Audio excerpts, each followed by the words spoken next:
Right now, though, we want to turn to our political panel. Heidi Przybyla, senior politics reporter for USA Today, is with me. Also here, CBS News senior political editor Steve Chaggaris and CBS News elections director Anthony Salvanto. And as always, the plane's taking off directly overhead here, so apologies for that in advance. Heidi, I want to start with you. You've got an article out about the 5 things that Hillary Clinton needs to do tonight. Walk us through that. Is this strategy essentially do no harm?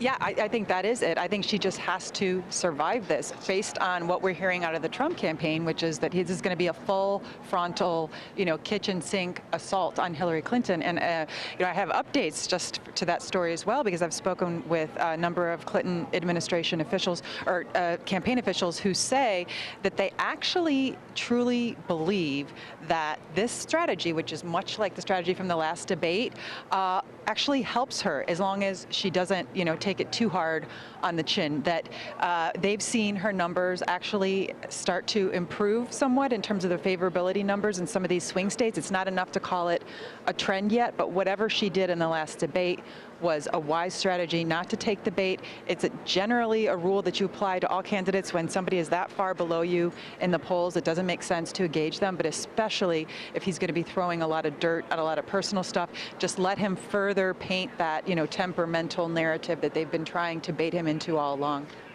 So let's talk about the numbers, Anthony. Where do both campaigns stand right now going into this debate? In terms of vote preference, Clinton has had a consistent lead in national poll after national poll. You can argue whether that's a high single digits or mid single digits, but it's a lead. And she's also got a lead in the electoral votes of the states.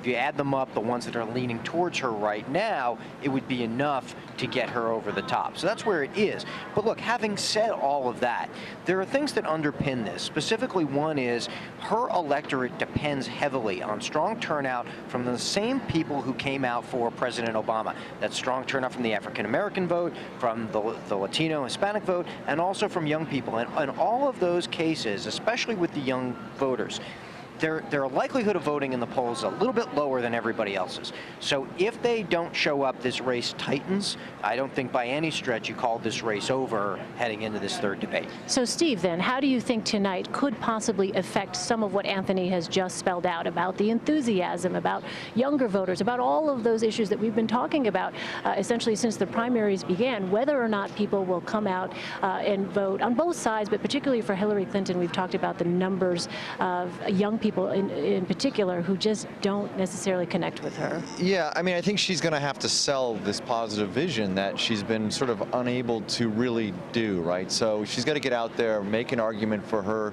candidacy, for her presidency, and really sell this to people in an authentic way, right? I think that's one of the things that people say about Hillary Clinton is she's not able to sell that authenticity very well. So maybe this is an opportunity for her to make a closing argument to a large number of viewers, and we'll see what happens. But the question is she's not been very good at doing that. And the other thing we didn't talk about a bit is, and I mentioned this earlier, the moderator tonight, Chris Wallace, I think he's going to really have them both on their heels. It's, watching him every Sunday on Fox News, he's a tough questioner, and I don't think he's going to let them get away with not answering questions. And there are some questions that she really has not answered a lot about her emails, about the Clinton Foundation. And so while Trump is going to do what he can to put her on defense on that, I think that Chris Wallace is not going to let her get away with not answering those questions. And so seeing how she handles those kinds of questions, I think will go a long way here. Yeah, Heidi, what about that? The importance of having answers to those kinds of questions that deal with these honest and trustworthy numbers that we've talked about for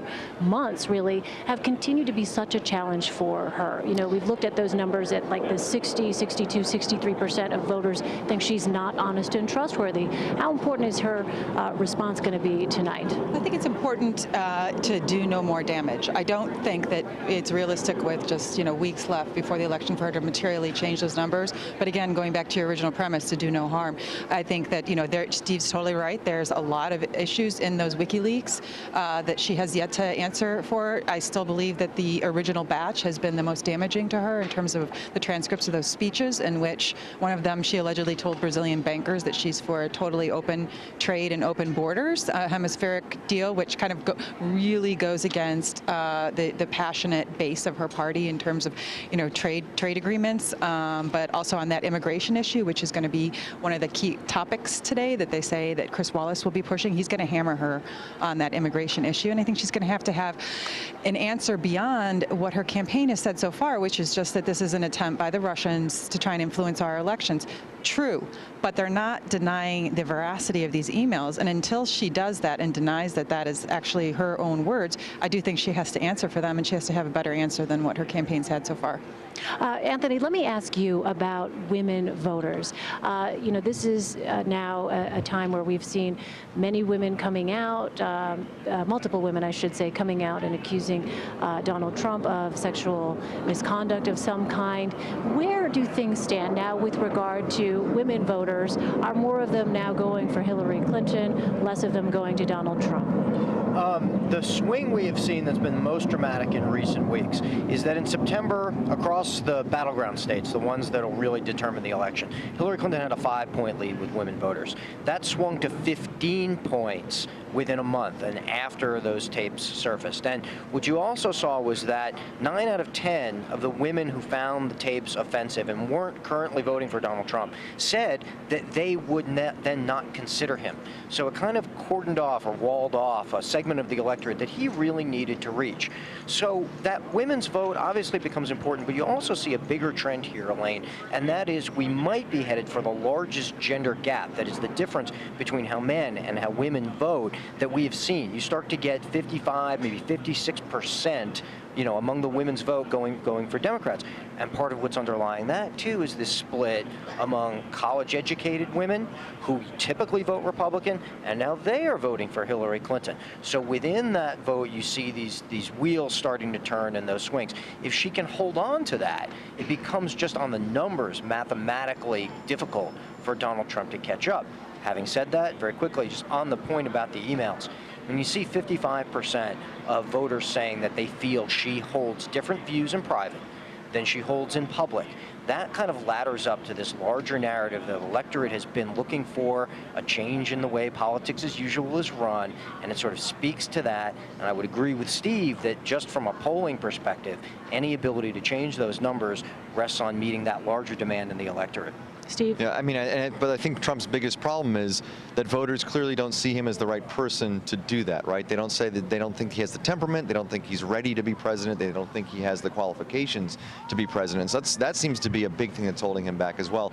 The other thing I noticed in our poll on Monday was the fact that Trump is losing support among the people who are supposed to be his base, men and Republicans. And, if you're fighting 20 days before the election for the people that are supposed to be there for you 20 days before the election, that's not a good place you want to be in 3 weeks before the election. No, and that speaks to the dynamic of this campaign, where voters don't feel like they're hearing about things like the economy on either side, where people are speaking to them and to their issues.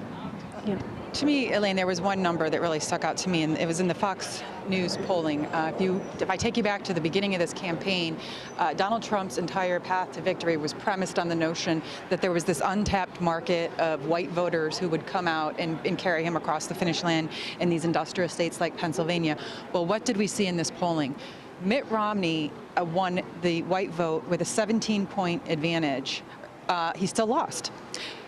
Donald Trump is winning the white vote with only a 10-point advantage. So we're not seeing that rally effect of white voters. He's losing even with some of the male voters, and he's not rallying his base because the Republican base was behind him by about 80% versus Hillary Clinton, who had 87% of her base. So I just feel like these fundamental numbers of the demographic movement is very hard to see how that's going to change in a couple of weeks, because the direction is not toward him. If he was moving up and the direction was toward him in some of these key demographic groups, I'd say, okay, we might still have a real race on our hands here, but the movement has been away from him. If there is an ace in the hole for Donald Trump, and I can't leave here with Vegas without making some kind of a clumsy card-related metaphor, it is that voters actually give him decent ratings, good ratings on handling the economy, the ability to fix the economy.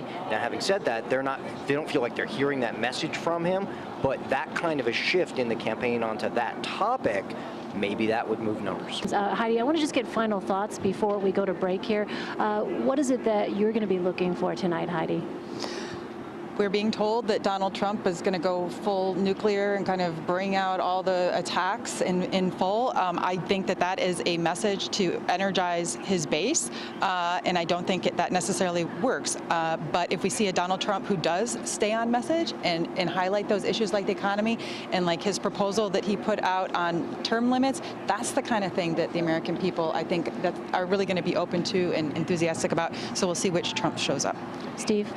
Yeah, I agree with you on that. I think there's, again, this is the last large audience these two are going to have. So what is the final argument they make to 60, 70 million viewers?